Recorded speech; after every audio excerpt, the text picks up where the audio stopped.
Quand on finit un film ou une série, parfois on a trop de mal à se détacher émotionnellement de ce qu'on vient de regarder. Enfin, c'est ce qui se passe chez moi. Voilà. Et dans ces cas-là, la plupart du temps, les grands amateurs d'écriture, on ressent ce besoin d'écrire justement sur ce qu'on vient de regarder. Que ce soit une suite, ou alors rajouter un nouveau personnage, ou une fin alternative, parce que ça arrive aussi qu'on n'aime pas la fin, donc on veut la changer. Dans tous les cas, on imagine tout ce qu'on veut changer ou rajouter dans l'histoire, ou enlever dans l'histoire de cette série qu'on aime tant en fait. Et on le fait la plupart du temps pour ne pas quitter l'univers ou les personnages qui sont dedans, parce que c'est quelque chose de très important pour nous, et c'est peut-être très important pour toi parce que sinon tu ne serais pas sur cette vidéo. Quand ça arrive, la plupart du temps, et qu'on a envie vraiment d'écrire une fanfiction dessus, qu'on veut pas juste écrire 2-3 phrases et comme ça y est, c'est parti. Quand on veut écrire une fanfiction, quand on arrive à ce stade-là, on se demande comment on peut écrire une fanfiction cohérente et agréable à lire. Donc aujourd'hui, je vais vous partager 5 de mes astuces que j'utilise et qui me semblent hyper importante pour écrire une bonne fanfiction. En tout cas, c'est les 5 choses que je trouve les plus importantes dans l'écriture d'une fanfiction. Il y a peut-être plein de choses que je peux oublier, donc n'hésitez pas à me dire ce que vous trouvez important dans l'écriture d'une fanfiction, parce qu'on a tous une sensibilité particulière sur quelque chose. Bon, trêve de blabla, on commence. Le premier conseil que je peux vous donner, c'est de connaître à 100% votre univers. C'est-à-dire, si vous écrivez sur l'univers d'Harry Potter, connaissez Harry Potter.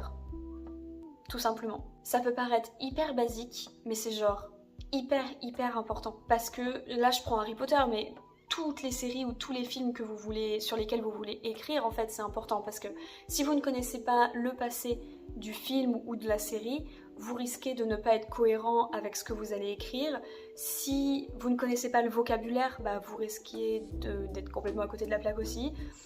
Si vous connaissez pas les personnages, alors là, l'idée c'est vraiment de pas risquer d'être complètement à côté de l'histoire originale, de pas s'en éloigner et surtout d'être cohérent avec cette histoire. C'était un point très rapide, très droit au but, mais très important pour moi de le mentionner parce que on peut encore trouver des fanfictions qui ne connaissent pas forcément leur histoire du bout des doigts et je trouve ça dommage. Ensuite, le deuxième point qui revient un peu sur le premier point, c'est de connaître à fond les personnages qu'il y a dans votre univers. Je parlais d'Harry Potter, il faut connaître à fond les personnages qui sont dans Harry Potter parce que si vous voulez les intégrer dans votre histoire, si vous voulez pas, ok, y a pas de souci, dans ce cas-là, vous créez votre histoire dans l'univers d'Harry Potter et les autres personnages, on s'en bat les couilles, c'est ok. Si vous voulez les intégrer dans votre histoire, faut que vous les connaissiez et l'idée c'est aussi de ne pas trop s'éloigner du caractère de ce personnage. Je vous donne un autre exemple, imaginons vous voulez écrire une fanfiction sur Styles de Teen Wolf. Ok, et dans ce cas-là, si vous écrivez une histoire dans laquelle Styles est dépressif, violent, c'est pas cohérent avec l'histoire de base de Teen Wolf. Vous voyez ce que je veux dire ou pas? Vu que l'idée d'une fanfiction c'est de pas trop sortir de l'œuvre originale, il faut pas trop sortir des caractères originaux des personnages parce qu'en plus ça peut risquer de braquer certains de vos lecteurs qui veulent juste retrouver leur série favorite ou leur film favori dans l'état. Après, il faut savoir que ça reste possible, évidemment, si on choisit le bon style de fanfiction. Et ça c'est une transition mon gars, parce que c'est mon troisième conseil. Les fanfictions sont des histoires qui se basent sur des œuvres déjà existantes ou des personnalités publiques. Mais il y a plusieurs types de fanfictions et je vais vous en donner quelques-uns. Il y en a plein, franchement il y en a plein. Mais je vais vous énumérer quelques styles de fanfiction, comme ça je vous en donne, vous prenez ce que vous voulez et voilà. Déjà ce qu'il faut savoir c'est que les fanfictions dites classiques sont des fanfictions qui s'appellent les canons ou les canons. Ce qui signifie que l'histoire qu'on écrit n'est pas très éloignée de la réalité de l'œuvre originale en fait. En gros, on peut rajouter un personnage dans l'histoire sans changer les cours des choses et l'intrigue, etc. Donc ça, c'est une fanfiction canon. Là où l'exemple que j'ai pris avec Styles il y a quelques secondes est un OOC, ou un Out of Character, ou un hors du personnage. Les OOC sont connus pour être basés sur un personnage en particulier, mais en changer complètement le caractère. On change vraiment tout sur ce personnage. Là, je vais reprendre mon exemple sur Styles. Si on fait une fanfiction OOC sur Styles, et tout simplement on peut faire un Styles hyper violent, pas du tout sarcastique, qui s'habille gothique. Enfin, vous voyez vraiment l'opposé de Styles. Pour vous en présenter un autre, il y a aussi les AU, ou les Alternative Universe, ou les univers alternatifs. Dans cette fanfiction-là, on prend un personnage déjà existant et on le jette dans un autre univers, ou une personnalité publique. Donc autant on peut mettre Squeezie dans The Walking Dead, mais on peut aussi mettre Bellamy dans un lycée français dans les années 90.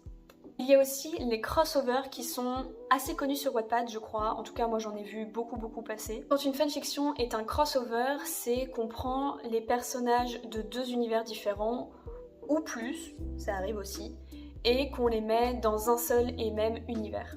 Je vous donne un exemple, on prend tous les personnages de Harry Potter, au lieu de les faire aller à Poudlard, on les fait aller à Alphéa. Vous savez, l'école des fées dans les Wings. Si vous avez la ref, je vous aime. Et pour finir, il y a aussi les what if, autrement dit les et si. Marvel s'est très bien emparé de ce genre. Dans ces histoires-là, on imagine quelque chose d'alternatif. C'est un peu comme les univers alternatifs, mais c'est plus sur une scène ou un événement en particulier. Par exemple, si on veut écrire une fanfiction what if sur Harry Potter, on peut imaginer une autre fin et se dire « Et si c'était Voldemort qui avait tué Harry Potter et non l'inverse ? Qu'est-ce que ça aurait fait ?» Et là, on écrit du coup ce qui se serait passé, quoi. Je sais qu'il y en a d'autres, je sais pas s'il y en a beaucoup d'autres, mais je sais qu'il y en a d'autres. Je les connais pas suffisamment pour pouvoir en parler, donc n'hésitez pas à vous renseigner sur internet. Vous avez juste à taper type de fanfiction, je crois que vous aurez une liste et vous aurez des informations là-dessus. Si tout ce que je viens de vous énumérer ne vous correspond pas, ou que ce style de fanfiction ne vous correspond pas ou ne vous plaît pas, eh ben n'hésitez pas à en chercher d'autres. Après avoir pris connaissance de tous les types de fanfiction possibles, il vous sera plus facile de cibler votre public et surtout d'écrire en fait votre fanfiction. Parce que si vous voulez écrire une fanfiction canon, eh ben ce sera pas le même process d'écriture que si vous écrivez une fanfiction Alternative Universe, par exemple. Et c'est encore moins la même chose que si vous écriviez un OOC. C'est vraiment très différent. Maintenant, passons dans l'écriture concrète de l'histoire. Mon quatrième et avant-dernier conseil, c'est sur l'écriture même de l'histoire. Je vais pas vraiment m'étaler là-dessus, mais je vous en supplie, soignez votre écriture. C'est pas parce qu'on écrit des fanfictions qu'on doit faire une faute à chaque mot. Je vous en ai déjà un petit peu parlé dans ma vidéo précédente, donc n'hésitez pas à aller la voir si ce n'est pas déjà fait. Mais pour être clair et rapide, suivez un maximum les règles d'écriture et de français si vous écrivez en français. Ou d'anglais si vous écrivez en anglais, enfin, c'est la même chose. C'est tellement important pour que vos lecteurs restent et apprécient la lecture. Je vais vraiment pas m'étaler là-dessus parce que j'en ai vraiment parlé sur ma dernière vidéo. Mais voilà, c'est un point très important et en tout cas très important pour moi et je pense très important pour pas mal de gens. Je l'ai déjà dit dans ma dernière vidéo mais je le répète quand même ici, il y a des sites internet ou des logiciels qui existent. Alors les logiciels sont la plupart du temps payants, mais il y a des sites internet qui existent sur lesquels vous pouvez faire en sorte de soigner votre écriture ou de corriger votre texte.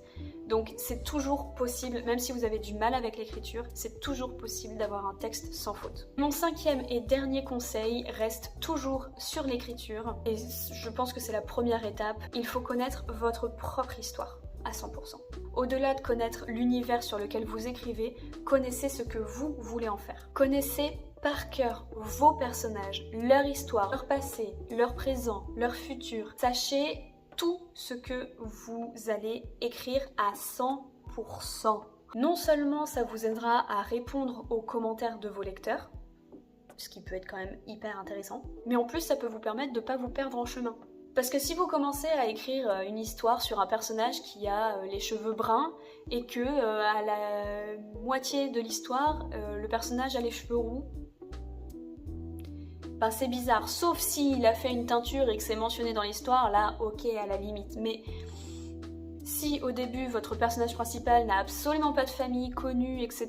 et que d'un seul coup le personnage a une grande sœur depuis toujours, là c'est pareil, c'est un peu bizarre. Après évidemment, vous pouvez rajouter des détails sur la vie de votre personnage en plein milieu de l'histoire ou à la fin, mais il faut le faire d'une manière cohérente. Et je vous conseille de mettre des petits indices par-ci par-là pour que vraiment ce soit agréable pour l'auteur de se dire, enfin de réfléchir et de se dire ah oui c'est vrai que il en a parlé un petit peu à ce moment-là, mais c'est vrai qu'il ne s'est pas attardé là-dessus et maintenant on s'y attarde, c'est cool.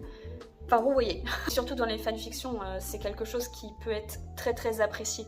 Si par exemple vous voulez créer un personnage dans Harry Potter et qu'on ne connaît absolument pas sa famille, mais que vous voulez que ce personnage principal, par exemple j'en sais rien, c'est la fille de Sirius Black, j'en ai vu beaucoup des fanfictions comme ça, c'est possible. Si vous ne voulez pas qu'on sache que c'est la fille de Sirius Black au début, mais que vous voulez nous amener vers la fin à découvrir que ce soit le cas, et ben mettez des indices un peu partout, ça peut être vraiment très agréable pour les lecteurs. Mais pour faire ça, il faut connaître son histoire par cœur. Je vais vous donner un autre exemple. Moi j'ai écrit une fanfiction sur l'univers de The 100 qui est actuellement disponible en 3 tomes sur mon compte Wattpad. Le 4e tome arrive, je vous promets. Mais il se trouve que j'ai potentiellement pas assez réfléchi sur certains aspects de mon personnage principal quand j'ai écrit le 1er tome, mais que j'ai réfléchi à quelque chose quand j'ai écrit le 2e tome, et que j'ai rajouté des petits trucs en essayant d'être le plus cohérente possible avec le 1er tome. Là je parle notamment par exemple de l'aspect du bracelet de Devon Price, qui n'apparaît réellement que dans la 2e saison, enfin dans le 2e tome. J'aurais peut-être pu le mentionner au moins une fois dans le 1er tome, je ne l'ai pas fait, I'm sorry. Mais du coup, si je connaissais vraiment à 100% le personnage de Devon dès le début, et cette erreur ne se serait pas passée. Parce que là, l'histoire du bracelet, dans la saison 2, il arrive comme un cheveu sur la soupe, et je peux comprendre que ça peut être un peu bizarre pour certains. En tout cas, moi, ça a été bizarre quand je l'ai relu. Mon arrière-grand-mère ne m'a rien dit, ma grand-mère non plus, mais enfin bon. Toujours est-il que c'est un exemple parmi tant d'autres. Par rapport à ça, n'hésitez pas à exploiter un maximum les fiches personnages que vous pouvez trouver sur internet, ou les fiches chapitres aussi. Vous avez plein de trucs qui peuvent exister sur internet, des templates que vous pouvez remplir, qui sont hyper pratiques et qui, je trouve, peuvent vous permettre de pas trop vous écarter de votre histoire originale. Si vous les notez sur un papier ou même sur votre téléphone ou sur votre ordinateur, gardez-le vraiment dans un coin, et comme ça, si au bout d'un moment vous vous dites « Attendez, qu'est-ce que j'avais dit déjà il y a quelques chapitres plus tôt ?» Vous retournez là-dessus, sur votre fiche chapitre 15, et vous voyez ce que vous avez écrit et vous voyez les choses importantes que vous avez voulu noter.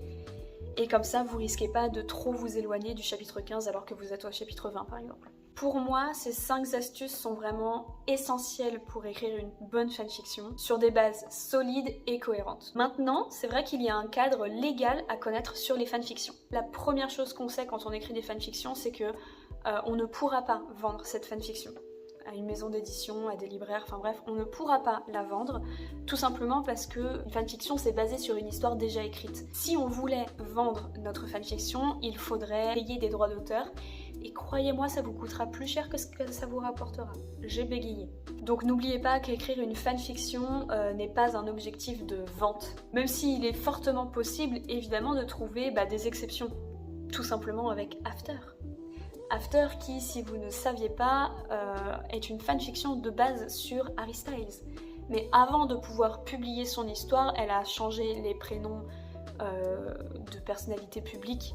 Elle les a changés, et puis elle a changé quelques petites choses dans l'histoire pour qu'elle puisse tout simplement la sortir sans avoir à payer des droits d'auteur ou demander des droits, etc. Donc c'est possible, mais il faut faire des concessions. C'est plus facile de faire ça avec des fanfictions sur des personnalités publiques que des fanfictions sur des œuvres originales déjà existantes. Si je voulais publier réellement et faire vendre ma fanfiction sur The 100, il faudrait que je paye des droits d'auteur à CW. Donc bof. Et mis à part ça, il faut aussi savoir qu'il y a beaucoup d'auteurs qui n'aiment pas les fanfictions, qui n'aiment pas les fanfictions sur leur univers. Alors, légalement parlant, on a le droit d'écrire des fanfictions, et il y a très peu d'auteurs qui s'embêtent à aller virer toutes les fanfictions existantes sur leur univers. Et je vous le dis parce que par exemple, George R.R. Martin, alors je l'ai très mal dit mais vous avez compris, l'auteur de Game of Thrones, il déteste les fanfictions. Et pourtant il y en a plein sur Game of Thrones partout, mais genre partout. Donc même si les auteurs n'aiment pas les fanfictions, en soi vous avez quand même l'autorisation de l'écrire parce que c'est de la liberté d'expression.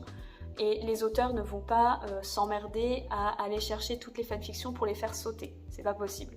Mais sachez quand même qu'il y a des auteurs qui n'aiment pas trop ça, et moi je suis pas hyper fan d'aller contre leur envie.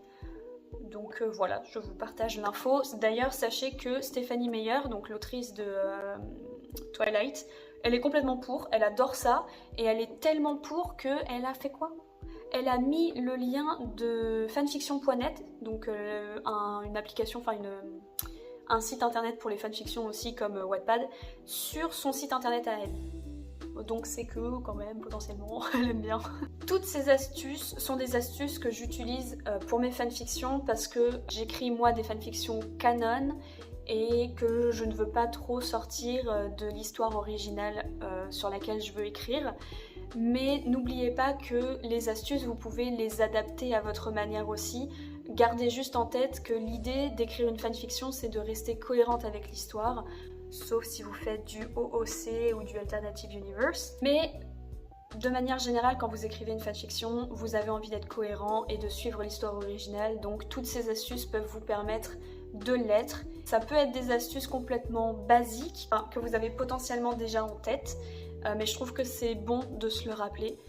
Et même pour moi, en fait, c'est bon de me le rappeler à moi-même, pour pas que je sorte de ce que je veux faire réellement, en fait, tout simplement. Donc si vous avez des astuces que vous avez envie de partager sur l'écriture d'une histoire de manière générale, pas que fanfiction, et ben n'hésitez pas à le dire en commentaire parce que je suis très curieuse de savoir ce que vous voulez privilégier vous, ce qui vous importe vous dans la lecture d'une fanfiction. Qu'est-ce que vous aimez dans une fanfiction, qu'est-ce que vous n'aimez pas, voilà, n'hésitez pas, je lirai les commentaires avec plaisir. Sur ce, moi je vais aller lire parce que je suis un peu en retard sur une lecture que j'avais promis, donc j'y vais et je vous dis à la prochaine. Bisous.